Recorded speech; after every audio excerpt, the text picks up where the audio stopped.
Okay, I think we'll go ahead and get started. And welcome to our statewide rounds. We're going to dedicate this hour to something that's a little bit more of a unique topic. It's actually global snakebite, the global burden of snakebite and venoming, and also some of the newer approaches to antivenom development. It's a really exciting area.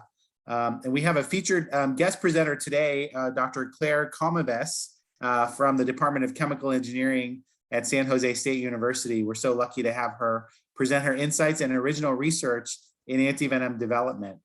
I think what I'll do is share my screen for just the introductory remarks, and then I'll pass it on to Dr. Komives. So hopefully you can see my screen here. We'll just talk about the global burden of snake bites, including the major families of venomous snakes and the envenomation syndromes, secondary complications of snake bites that happen in developing countries, conventional antivenom and its limitations, and then some of the newer agents and some of the newer strategies that people are using to investigate building a better mousetrap, as it were, with antivenom. And we're going to have the large part of this hour dedicated to presentation by Dr. Komives about her research in this area. So this is just by way of epidemiology. This is a graphic from the World Health Organization. And this really brings home the point that this is a big problem that persists even in the modern day. There's approximately 80 to 138,000 deaths per year, and approximately 3 times that many people that come down with permanent disabilities each year worldwide. Amputations, contractures, scars, even blindness from venom affecting the eyes. The vast majority of this population is actually in the tropical and subtropical countries where they work in very poor and rural conditions, often as subsistence farmers in villages that have poor access to medical care and preventative health in general. Sometimes they're very young, teenagers and young children are affected. And there's a real underappreciated burden of PTSD in this disease as well, because even if they survive from one snake bite, they have to go right back to the home, the farm, or the place where they got that bite to continue to do what they need to do to live their lives. And that can be really scary and stressful. This map shows you kind of the world map with a little bit more granular information in terms of the statistics. And as our Australian colleagues love to remind us at every international meeting, we have it really easy here in North America. We have only about a dozen deaths related to snake bites and just a few thousand envenomings, compared to probably about 2 million envenomings in Asia and up to 100,000 deaths, and very similar numbers across much of the global South, including Africa, the Middle East, and Latin America, and the Caribbean. In terms of the species that cause high morbidity and mortality, there's really a lot of different ways to classify snakes, and this is not going to be a lecture on taxonomy, but just keep in mind that there are exceptions to almost every rule and every classification system. I think the most commonly accepted and the broadest classification system divides the family of vipers from the family of elapids. And the viper family includes the pit vipers that we know and love, like the rattlesnakes, and pit vipers are also found in Asia. And then there's old world vipers that are not pit vipers with the infrared pits. And those are basically found all over Europe, Asia, and Africa. These tend to cause mostly tissue necrosis and coagulopathy, whereas the elapids tend to mostly cause neurotoxicity, especially respiratory paralysis. Although, like I said, these effects can cross over, and there's a lot of rule breakers among different species, et cetera. The foremost being the Australian species and the oceanic species. They're technically elapids, but they have a lot of mixed effects, and they are kind of like their own taxonomy, if you will, about exactly which species causes what. In terms of major bites numbers and fatality numbers, saw-scaled vipers in the Middle East, North Africa, and Asia, the lance-headed pit vipers like the Bothrop species in South and Central America, the cobras and kraits in Asia, and the Russell's vipers in Asia are the ones that are the major causes of the morbidity and mortality. I'm not going to belabor this slide, but I will include it in the notes. This is a great paper from Nature that just goes through all of the different species and what they look like. Obviously, they're beautiful creatures. They're fun to look at. I just want to hone in on a couple of characteristics because this is the kind of thing that shows up on tox board exams. So with the vipers, you really want to focus on the fact that they have a triangular head, elliptical pupils, plus or minus rattles. And this is showing you a soft-scaled viper, which is very common and a source of a great envenomation burden in Asia and Africa. And then the bottom picture shows you a cobra, which is an elapid. This is the classic elapid. They often have a certain cylindrical head. You can't tell where the head stops and the neck starts, with round pupils, plus or minus hood, like this hooded cobra. So just to show you some of the differences in the way that they look, obviously it's not something that is a major aspect of identification, but it might be if you live in those areas and the family brings in the dead snake, because there are a number of different snakes and a number of different antivenoms to choose from in some of these regions. And so you'd have to decide on exactly which kind of snake you're dealing with. It's better though to just determine the envenomation syndrome because that's exactly what you'll have to work with. And that's what we'll talk about next. In terms of venom itself, it's a defensive mixture and a digestive mixture. 90% of it is protein. It includes a lot of enzymes and proteases. And we'll talk more about those in a few slides because those are the targets of some of the newest research that's going on. There's also vasoactive and neuroactive peptides, carbohydrates, amino acids, nucleosides, and even monoamines like serotonin and acetylcholine that can have very predictable effects on the blood coagulation system or the muscle system, depending on the concentrations that we're talking about. Venom components are highly variable, even from season to season and place to place, and even within the same animal, it really is a mixed bag. And that's what makes it so hard to create a universal antivenom. And even antivenoms that are made in one part of a country may not work against snakes in another part of the same country, just because the antivenoms themselves are so different that the antibodies that are created, the venoms themselves are so different that the antibodies that are created are also necessarily different. Fangs are also kind of an important and underappreciated component of envenomation because they can make it hard to follow exactly where the venom landed. And so it's hard to predict exactly, especially if it's a hand, which part of the which part of the extremity was affected. I think we all know the story of how dead snakes can actually still have a reflex of triggering venom expulsion and envenomate if someone is messing around with, say, the fangs on a dead snake. And penetration into deep tissues can cause loss of limb and loss of function. Worldwide, the dry bite rate is about 50%. I think that has some implications that haven't been well discussed, because if you know that fact and if you live with that fact, then you may or may not prioritize rapid transport or getting to a hospital to actually seek out care for a snake bite. You may just wait it out. And so, or you may go to a much cheaper traditional healer, knowing that, it's a 50-50 coin toss, whether you're actually going to have a serious outcome. So I think those are the kinds of decisions that people make at the level of the patient, at the level of the medical providers, and even at the level of governmental agencies when they choose to make their investments in snakebite care. And that really does have implications for some of the larger policies that you see happening in some of these countries. But just remember, the dry bite rate seems to be higher across the world than it is here in the US. In terms of major envenoming syndromes, there's about 8 different syndromes that have been described acutely, and I'll just run through the list. And remember, people can have a combination of these, which is what makes snake bites so challenging. And then obviously each one of these can actually just be so serious that it can be fatal in and of itself. And that includes local tissue swelling and necrosis, hypotension and myocardial stunning, bleeding and clotting disturbances, coagulopathy, DIC-like syndrome, complement activation, neurotoxicity with paralysis and fasciculation, muscle toxicity and rhabdo, acute kidney failure and kidney injury, and capillary leak syndrome, where they can have facial edema or even just lots of capillary leak into their intra-abdominal cavity, for example, or into the limb that's affected. Even if they survive the acute envenomation, there's a lot of complications that patients have to deal with, longer term or even short term.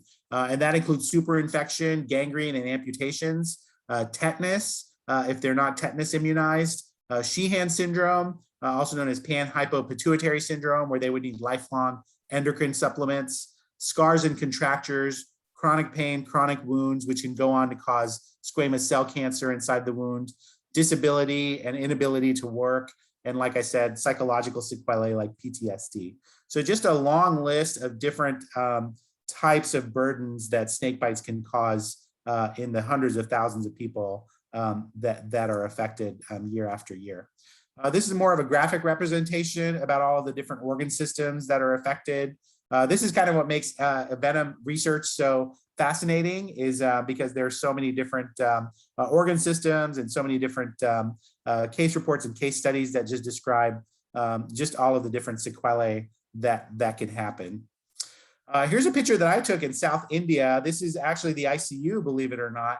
And what they're showing you is a whole blood clotting time. So the tube on the top is a normal patient, and the tube on the bottom is a snakebite patient. And after 20 minutes, you can see that the blood isn't coagulating because they have no fibrinogen. And that is basically pathognomonic for a venom-induced consumption coagulopathy. This patient was bitten by a viper, a saw-scaled viper. And so they basically have the coagulopathy there that's shown on the whole blood clotting time. I haven't seen this done with our viper snakes. I mean, obviously we don't need to do it, but it would just be an interesting bedside test with some of our rattlesnake species to see if we could reproduce this test called the whole blood clotting time. In places that don't have fancy laboratories, this is a really reliable and well-used test to rule out elapid envenomation and to rule in viper envenomation with consumptive coagulopathy. The reason that that's important is because, you know, unlike rattlesnakes in North America, this actually can have clinical implications for bleeding diathesis, and people end up getting intracerebral hemorrhage. So these are 4 different patients that are actually from South America, and they were bitten by the crotalid snakes that are found in South America. So this is not just an old world viper problem. This is something that can be seen in the Western Hemisphere as well.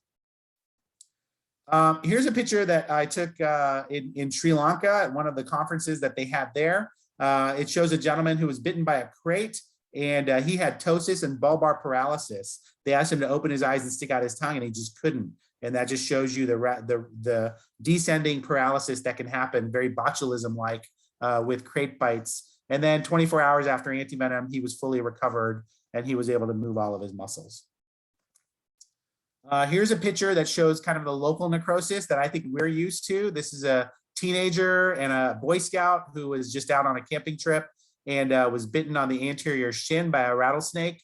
And you can see here on ultrasound that the swelling is very superficial.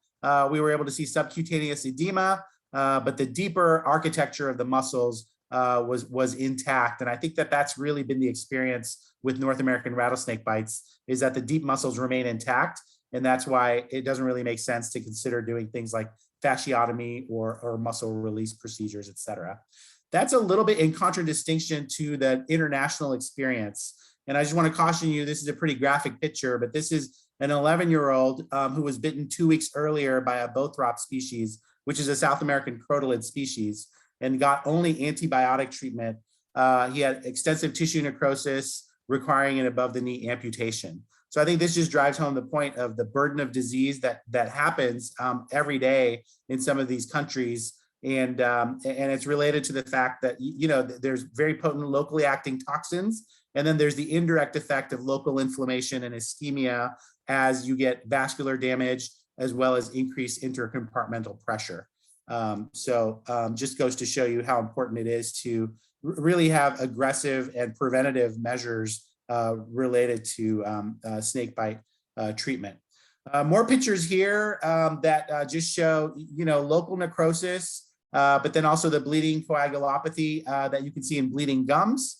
Panel D shows the chemosis, which is the capillary leak syndrome that's sometimes seen with some of the vipers. And then the last 2 at the bottom show the neurotoxic effects of different elapid snakes. One is the ptosis, just like in the crate bite picture, and the other one is ophthalmoplegia, where the person is asked to look to the right and their eyeballs just don't move because they have a paralysis of those cranial nerves.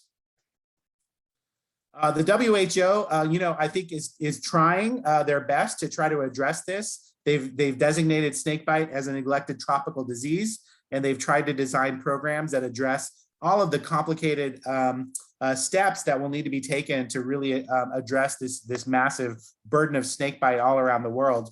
It includes basic and preclinical research, epidemiology and clinical research, really scaling and technology transfer so that once we do identify something that seems to work and is scalable, to really operationalize that to make sure that it is distributed to where it needs to go. And then governmental and policy decisions that can hopefully help educate medical professionals and do preventative education in the communities where it's needed in culturally sensitive manners.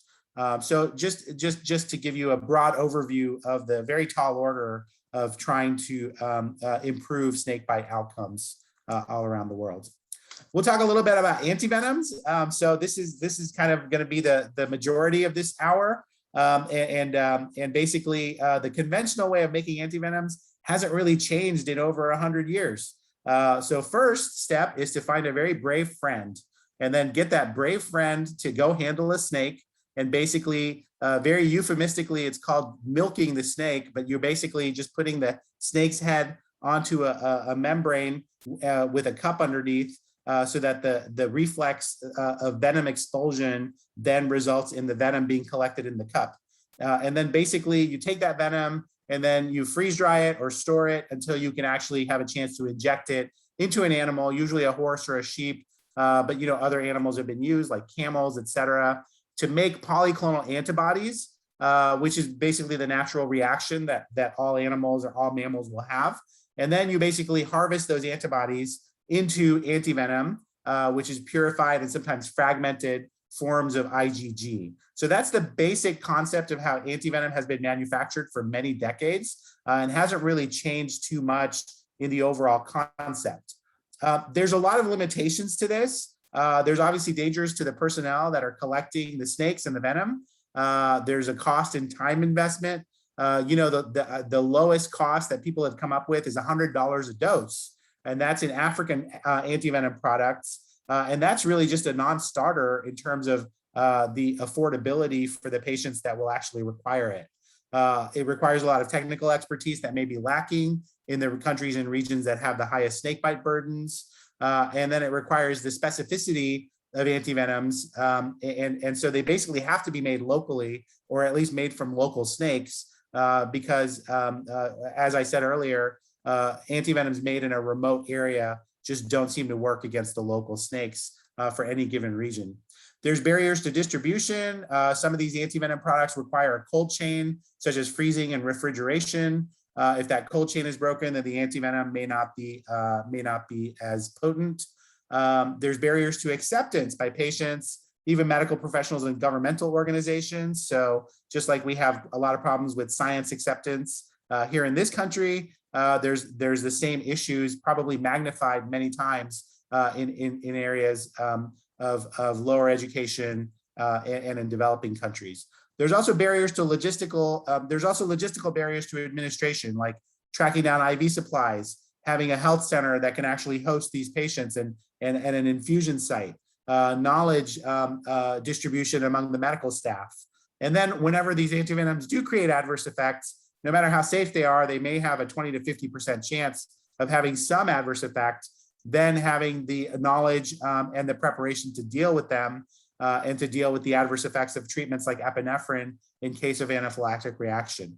So as you can see, there's a long list of limitations that make the conventional antivenoms that are available now less than desirable or less than optimal in terms of their ability to really attack this problem of snakebite worldwide. So that's why there's a lot of interest in novel agents for antivenom. And so these can be divided into, things that are more small molecules. They're small molecules themselves, and they're usually trying to inhibit some of the enzymes and other proteins that we discussed earlier. And I'm not going to belabor this, but there's a lot of research being done just that has come out in recent years that are looking at phospholipase inhibitors, metalloprotease inhibitors, even chelating agents, which might, inactivate some of the metalloproteases. Very interesting line of thinking there. Hyaluronidase and serine protease inhibitors.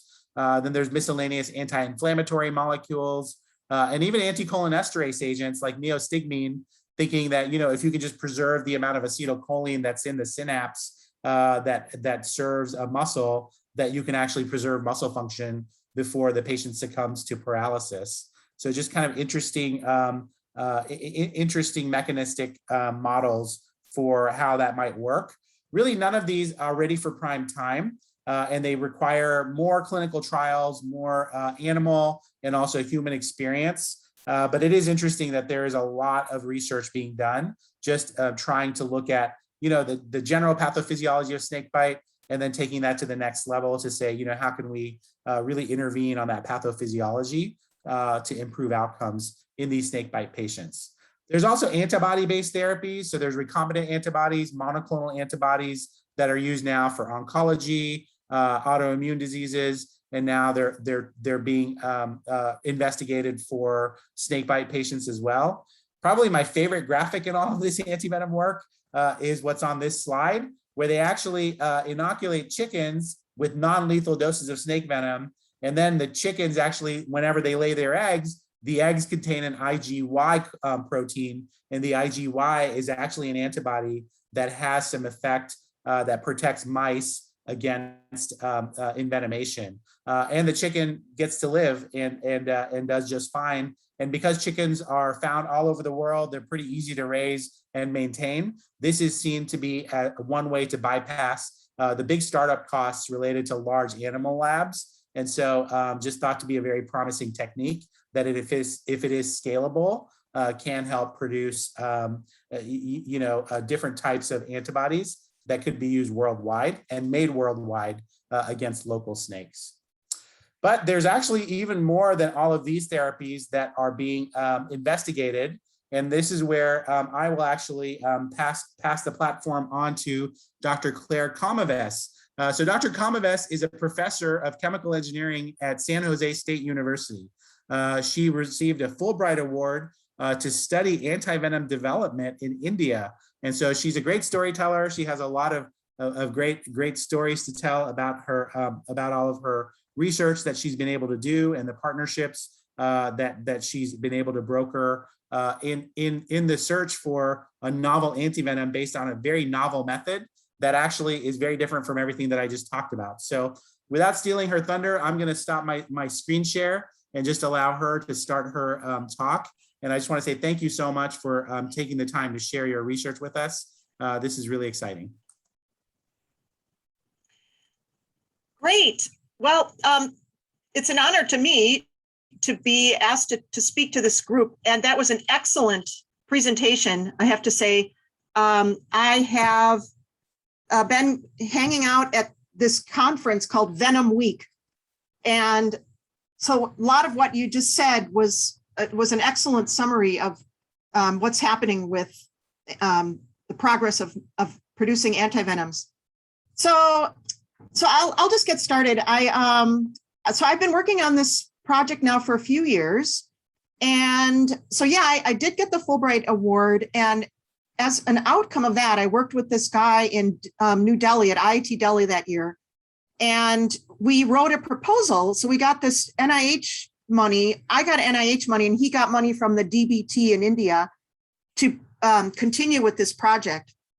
So I want to acknowledge those funding sources.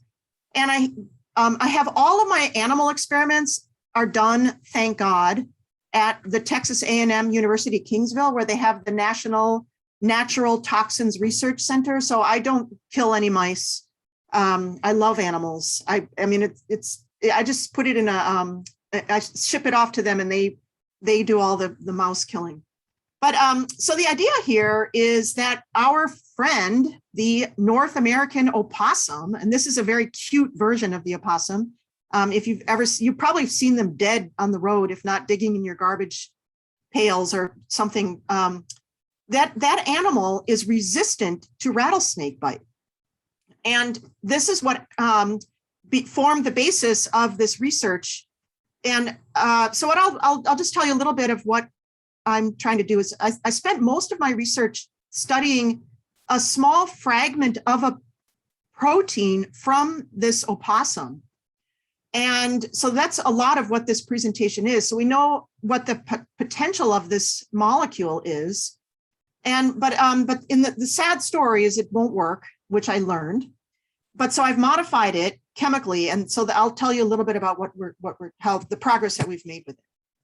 So my challenge was that when I wanted to go to India, just to go to India, and so I knew this guy Anurag, who I had met at conferences, and I asked him, "Can I come and do a project in your lab?"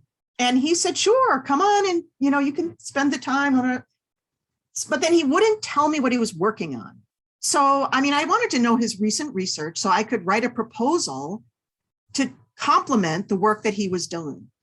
And he wouldn't tell me. So I was sitting there cursing that same day, and this came up on the screen. So I looked at that, I was like, oh, interesting. So I started reading about it, and I thought, I wonder if there's snakes in India. I had no idea about any of this because I've always hung out with chemical engineers, and chemical engineers are not in the snake bite field. So when I was digging more into it, I tried to find the author of the few papers that I read that were quoted in that Yahoo News. And instead of getting any responses, I found the obituary of this woman. And so I started reading about it. It's really impressive. She was, had illiterate parents, and but she published this paper. She came to the United States, always dreamed of becoming a scientist, and came to the United States. And she wanted to find a way of developing a snake bite therapy. So she found this protein, which had been found before in the serum of the opossum, and she trypsinized it. Now, she published this table of this, showing this peptide here. The LT15 is the first 15 amino acids of this protein from the opossum. And apparently it neutralizes everything, including biological terror weapons. So I thought, oh, this is interesting. And so then I thought, so I wrote the proposal to go on the Fulbright based on this. And then I thought, maybe I should just try and see if it works. So I bought the peptide. You can buy a synthesized peptide, and I had them test it at the National Natural Toxins Research Center. And I just took the first snake on the list, which is the Western Diamondback rattlesnake. And sure enough, let me just give you a little bit of background. But so this is the protein that she found. Okay, and so this is a antibody-like molecule from the serum of the opossum, and this first 15 amino acids is there. So I bought this peptide, okay, and I chose anyway. I'll explain a little bit more about that. I wanted to get to I guess you kind of already talked about this, but let me tell you the story of the rattlesnake. So this was the experiment that they did at this thing. So we took 8 mice, gave them rattlesnake venom, and then 8 mice were given rattlesnake venom plus the peptide. And overnight, okay, all of the control mice died, and these mice survived, but they not only survived, they lived happily ever after. They never, they lived on and on. So the venom was completely neutralized with this peptide. So, but if we go back a little bit on this, let me go back a few, because the trick was that it doesn't work for any of the other snakes on her list. So that's kind of the problem here. So what I wanted to show you this, you've already shown this, so I don't see the point in repeating this. And this is a great picture of this man who got bitten taking a selfie with his pet rattlesnake, and he got a $153,000 bill. But anyway, so let's move on then with this. Okay, so the story of this peptide. It neutralizes 1.3 LD50, which is a lethal dose. All the mice die with that dose. But if you use 3 LD50, it doesn't work 100%. So so the peptide alone is not adequate for Western Diamondback rattlesnake. There's other proteins in there. There's other proteases in there that this peptide does not work for. Now, interestingly, I believe there are other proteins in the opossum serum that might address this. But let me continue on why we proceeded with this peptide alone. Partly because in this country, there's like Dr. Rais said, there's only 10 to 15 deaths by snakebite in this country. There's a big market for producing antivenoms in this country because of pets. So people will spend thousands of dollars on their dogs. And so they'll pay for this antivenom for their dogs, even though there's not really a market for it for humans to such an extent. Anyway, so we produced this peptide on our own in the lab, but so then we got interested in Africa. And so then I thought, maybe we can look at some other snakes that have similar venom characteristics as the Western Diamondback rattlesnake. So in sub-Saharan Africa, there's plenty of deaths and lots of serious morbidity. Dr. Rais had better pictures than I do, but anyway, this is enough to make you sad. But anyway, so I looked at all these different venoms. So the one on the right here, number 4, is the Western Diamondback rattlesnake. So the primary component of that venom is the metalloproteinases. So the idea here is that the carpet viper and these echis, these are echis species of snake, and even the puff adder, which is Betis arietans, okay, have large numbers of this metalloproteinases. So the idea came to me to try it with these other snakes. So one of the big challenges was getting the venom. Okay, to get Indian venom, I had to go to India. And getting Indian venom, I had to have my friend Anurag at IIT Delhi sign off on it. I had to wire $2,000 into the bank account of a graduate student in India. And he had to fly down to Chennai to pick up this lyophilized venoms, because they only produce it there for pharmaceutical companies and for university research in India. That's the only thing they make the venom for. And so we did that. And then I went there physically and picked it up and brought it home in my suitcase. So that step was easy. If you have global entry, you can carry pretty much anything you want into the borders of the United States. Okay. But anyway, so these were the snakes that I was in particular interested in. And the story with all of these is that you have to do the LD50. So it takes a lot of mice to do these experiments, determine the LD50 and then determine the ED50.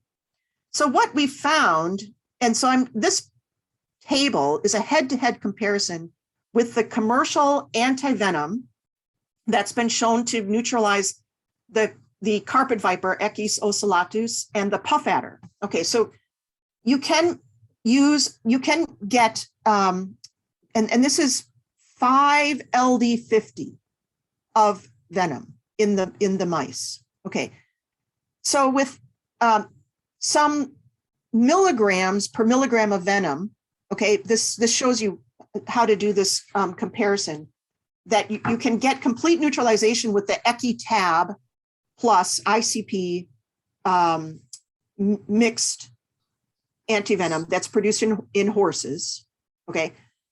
And this peptide you can also get complete neutralization of the venom. And so the experiment was done the same way with pre-incubation. So the story with that experiment is that you have to pre-incubate peptide with the venom and then inject it in the mice. And that there's a reason for doing that. And there's a reason why you can't only do that. So the reason for doing it, that is the standard test for these antibody-based antivenoms. And it's understood that if it works, then you've got, it's going to work as an antivenom. What we were working with is not an antibody, it's a peptide. Sorry, what is ED50? Oh, sure, I'm sorry. Okay, so that's the dose that will make half of the mice survive. Okay.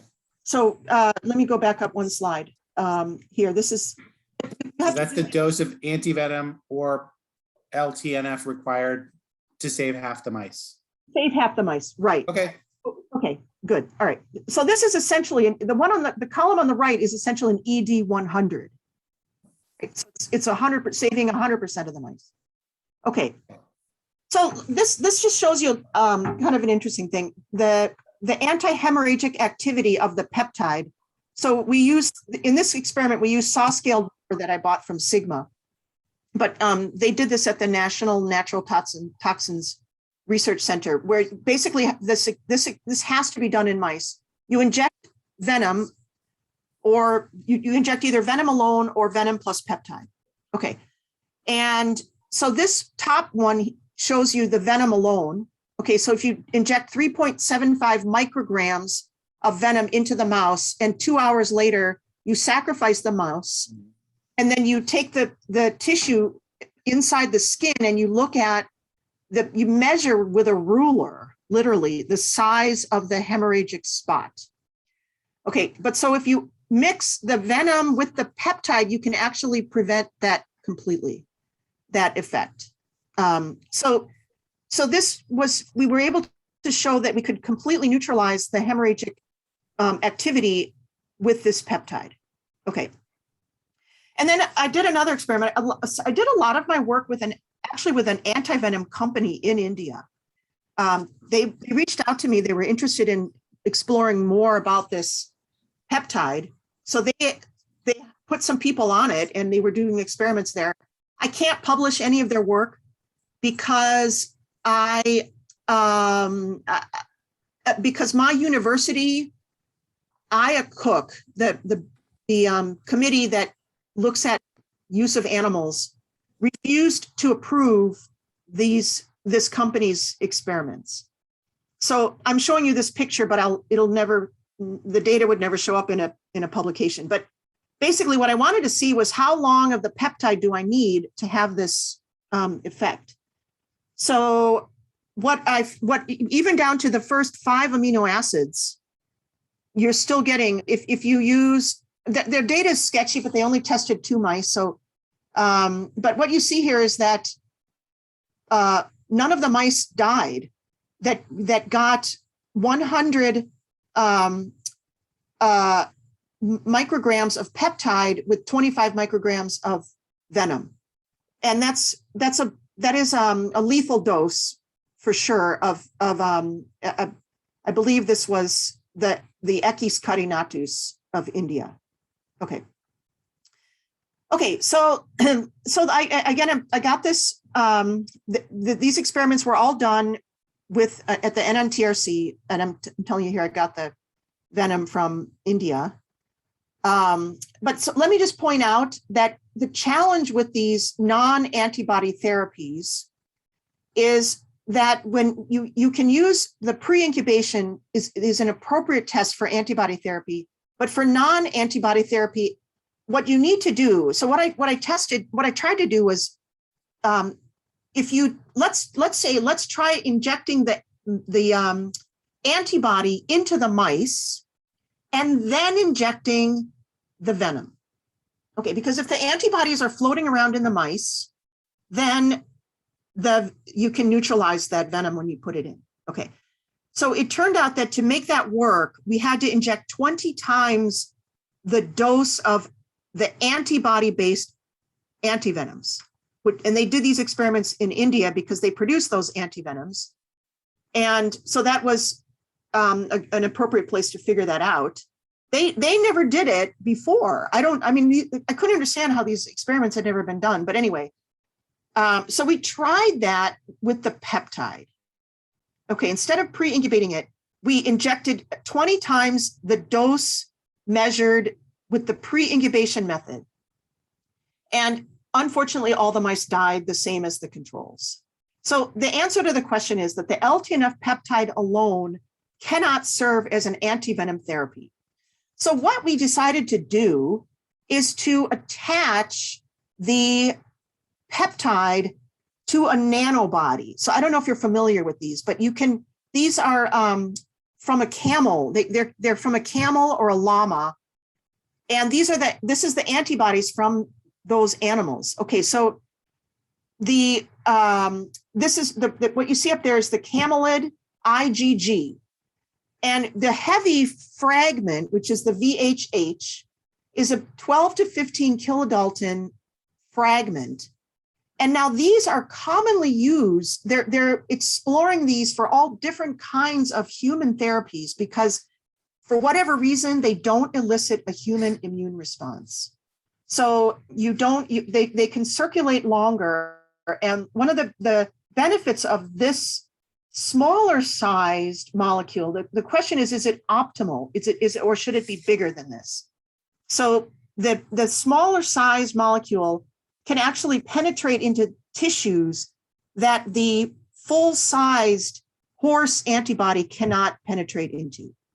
So the EquiTab is a full-sized antibody. The antivenoms that are produced in the company that I was working with, they actually cleave off the this lower part. So they are using essentially Fab fragments. And one of the reasons for using the Fab fragments is because they result in less immune response in the human when they inject them. But anyway, so we took this camelid nanobody and I've just read a paper and, bought the gene. Okay, so I bought the gene, but the gene that I bought had these features. So I put on a PEL-B secretion signal, okay? The PEL-B secretes the product protein to the periplasm of the E. coli. So the reason for doing that is because this nanobody has disulfide bonds in it. So it has disulfide bonds in order to hold the form of the protein intact. Okay, then came my LTNF peptide. Now the idea is that once this PEL-B secretes this whole protein to the periplasm, the PEL-B fragment cleaves off automatically. So we're left with this peptide as being the N-terminus of the entire protein. Okay, then I put on this linker. So this is a flexible linker. It's just GGGGS 3 times. And then I put the nanobody. Okay, so the nanobody, I got this nanobody from a paper, and the whole paper was about nanobody antivenom strategies. And I think one of the companies that Dr. Rais showed in his presentation was Venomous, and their approach is using nanobodies that they build. They design the nanobodies and find the nanobodies that can bind to the venom toxins. So basically working like a horse-based antivenom, but you're making it out of these nanobodies. But anyway, so this particular nanobody was published as binding to cobra toxin, which was neither here nor there because it's only one molecule in a sea of venom toxins. But I just picked it because I needed a nanobody structure that was published. So it didn't have any IP on it. And I changed one of the amino acids. So there was another paper that talked about how these nanobodies actually can bind to a protein A column, which is very convenient for purification. So you don't want to use this his tag. A lot of academics anyway, use his tags, 6 times histidines to make their protein stick to a nickel column as a way of purifying their protein. But the trouble is then you've got to get rid of that his tag because it can be a problem in terms of the therapy. So I didn't want to have that on there. So I thought if I can get it to bind to a protein A column, then that would solve that problem.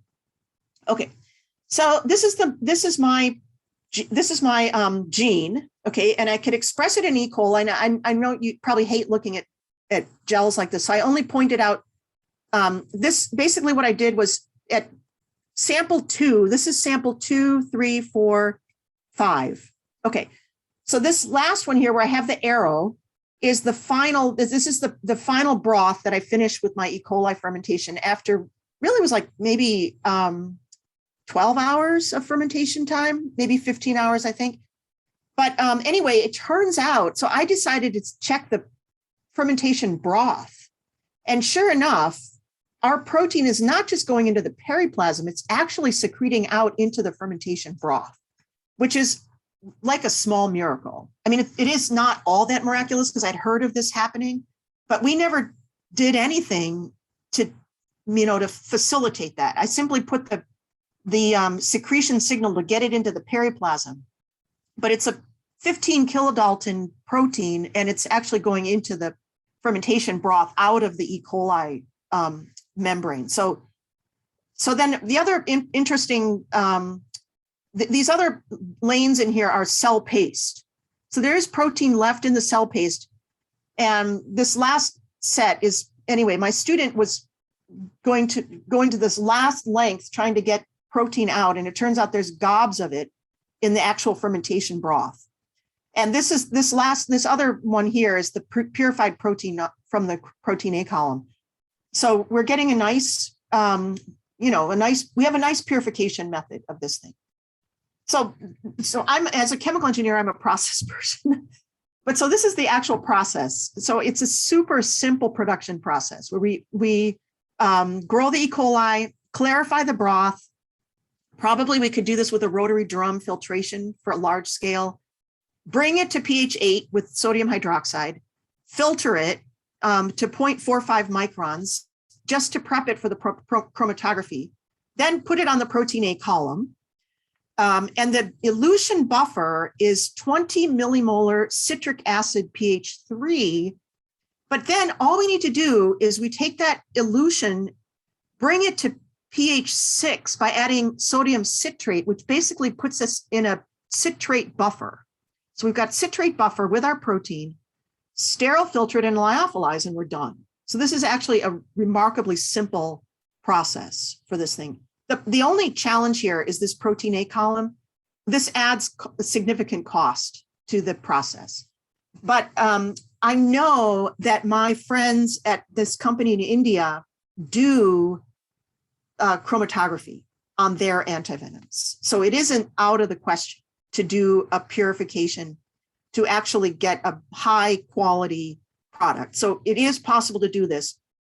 And so we did test this in the mice. Now, this was doing the pre-incubation method. And the reason why we did pre-incubation method, because this was what my student had made months ago. And he never tested and found out that it was actually in the broth. So he would make this whole fermentation and get 20 milligrams of protein out of this 4-liter fermentation. So, I mean, I came home this summer from India and I was like, I got to make a boatload of this if we're going to multiply that by 20. But meanwhile, we never had this much success with our lab produced peptide. We would produce it and it, based on purity or some other issues that we had with it, we were not able to consistently neutralize venom in mice. So this was already a step in the right direction. I know that we can get 100% of the mice. I told the woman initially at this in Texas that she needed to use 3.6 milligrams to get 100% neutralization, but she didn't do that because she made a mistake and then she ran out. And anyway, so this was the end of this experiment, but I feel confident that we can, for sure, the pre-incubation is going to work. The question is, can we get it to work as an actual antivenom? We have to be able to put it in the mice and then put in the venom after that. So let me just reflect on the cost. So one of the big costs here is one of the big questions here is cost. Because we can think about, now for somewhere like the United States, the cost is not going to be a big deal because people's insurance pay for it. But places like India, the reality is that these companies in India sell their product to the pharmaceutical companies for 488 rupees per vial, which is about $7.40. So this $100 per vial, it's companies that either don't know what they're doing, or I don't really have an answer for it. The Indian companies know how to do this. And this company in particular makes consistently high quality antivenoms, which are, they've got a certification from the World Health Organization. There are companies that don't, I mean, how do you know what you're injecting? You know, you get this vial of stuff and you inject it, but how do you know that it is what it is? I mean, in this country, you know it is what it is, but in other countries, you don't know that it is what it is. So, so the problem with a lot of the antivenoms in these developing countries is that it's BS. It's not even, it may not even be an antivenom. Okay. But anyway, so the goal of this project is, if this works, to make it cheaper. It has to be cheaper. And I don't think it's going to be really useful for India, with the exception of that Echis carinatus. And the other thing, we did test it on the Russell Viper. The Russell Viper in India causes hemorrhaging. So this may work as an anti-hemorrhagic antidote for people bitten by Russell Viper, which is actually a big deal, because the truth is that's what they die from.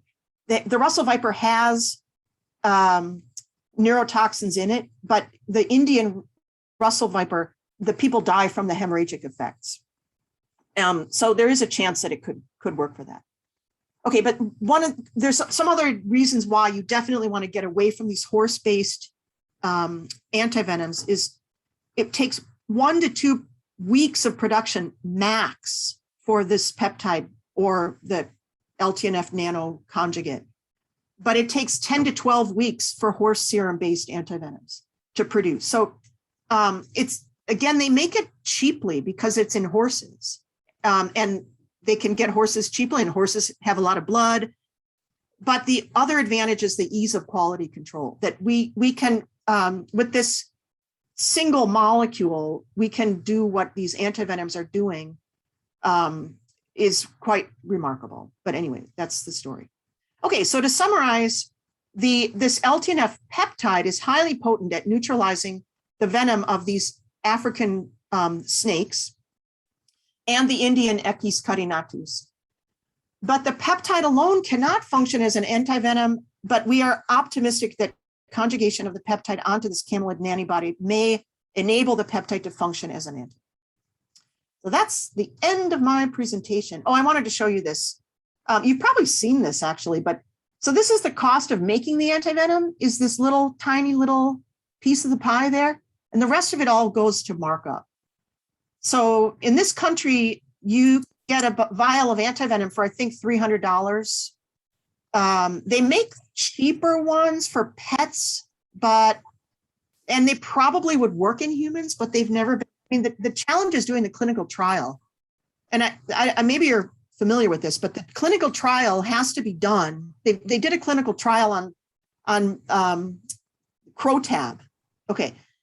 They did the clinical trial by when the patient presents at the hospital, they determined that the bite is not serious enough that that person will get over the bite with or without the antivenom, because then they can give them the placebo and not worry that the person's going to lose their life. They have to wait for those people to show up and give them the antivenom to see if it works.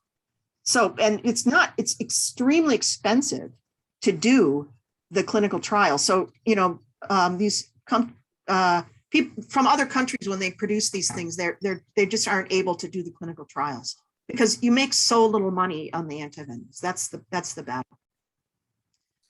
Yeah, thank you. I mean, the fact that you're already looking at the economic analysis is, I mean, that's so forward thinking, because even if you come up with an amazing product, if it's not economically viable, then it just won't have legs. And so you have to think through the economic piece of it at the same time that you're doing this cutting edge, groundbreaking science. So thank you for mentioning that. Well, that's what we engineers do. We everything for us is that bottom line. Yeah. It's not cheaper, nobody's going to buy it. So you have to think about that. Is your assumption about how the LTNF works is that it's an inhibitor at the serine protease? I mean, is that your best guess? We think it's a metalloproteinase inhibitor based on what it did with that DM43 protein. It's the same N-terminal sequence as that DM43. So there's a whole bunch of work done with that whole protein. They came up with this. Somehow they determined that you need the whole protein to have the effect. Anyway, I don't know if that has to do with it. I'm not sure what that was based on. They've done more work since then, and I think they've determined that that wasn't the case. Great. Any other questions? That was fantastic. Thank you so much, Dr. Komives. I mean, are there students out there? I'd love to get some questions. Hi, my name's Brian Corbett. I'm one of the toxicologists at UCSD. I just had a question for what I guess the theory was behind how you thought the nanobody would help that peptide segment work without the pre-incubation. Okay, so my thought is that we need to display that peptide, which is how it's being displayed on the DM43 protein in the opossum by the presence of that antibody molecule. So I'm hoping that this nanobody will display that peptide in a way that it's not just, that's my hope. I mean, and it works. It's just that you're right. I don't know. I mean, I think it could be a circulation time issue. We don't really know what the reasoning is. That's where we are not certain about that. If it works, obviously we'll do more tests. The other thing is I'm not sure. I mean, we just picked the GGGS ×3 linker. We might try a different length of linker. I mean, we have to come up with reasons why to do that, but anyway, that's where we're at. Hi, this is Sam from San Francisco, one of the toxicology fellows. I was going to ask you about the ultimate efficacy that you think that this peptide will have. It seemed like early on it had wide efficacy against many snakes, as well as like other toxins like botulism. Do you know why that would be? I think that was not accurate. I think that paper was, I don't know what that woman did, but it's not true. It doesn't work. Okay. But I mean, the company in India invested a lot of money chasing the same rabbit hole that I was chasing. We found that it only works for these hemorrhagic, the hemorrhagic effects. But snakes in Africa, that's what kills. I mean, that's the major toxin in those venoms are the hemorrhagens. Thank you. Good question. And again, I've never seen a possum with botulism, so. I mean, the original papers of the opossums, they showed they actually put the opossums in a cage with the snakes. Yeah. And they survived the rattlesnakes and they didn't survive the cobra bites. I mean, you know, people have talked about mongooses. Mongooses are natural enemies of the cobra, and they're quite hardy at you know, fending off cobra bites. So are the honey probably badgers. a lot of evolutionary pressure, right, to defend against snake venoms. Yes. Rodent and other small critters like that. Yes, that's true. Unfortunately, the honey badger that can defend itself against cobras, its mechanism is not translatable into a therapy. It's a complex honey badger thing. Okay. I read about it, but I can't remember off the top of my head. I mean, I dropped I stopped thinking about it when I realized I couldn't follow. This is great. I mean, we're coming up on time. If there's any last minute questions, I just want to say thank you so much, Dr. Komives. If it's okay with you, we'll share your information. So if people want to follow up with you with more questions, Sure. or, you know, my hope is that we can inspire future collaborations, because this is such an interesting and evolving field. And, you know, best of luck to you and your team. This is really exciting work and very important work. And I think we can only move forward when we all work together. Thank you so much. I appreciate your invitation, and I appreciate everybody persevering to the end. This was great. Thank you again. I think we'll go ahead and adjourn. They're actually getting the WHO webinar tomorrow. Unfortunately, they're on European time, so it's at 5 a.m. for us, but they're going to talk about this new data platform that they're putting out to help with global snakebite surveillance, I guess. So I'll include that in the lecture notes, Great. and then we'll share it out with this group. But I just want to say thank you once again. This was fantastic. Thank you. Thank you so much for inviting me, Dr. Rais. Okay. Thank you so much. Take care. Take Bye, care. everyone.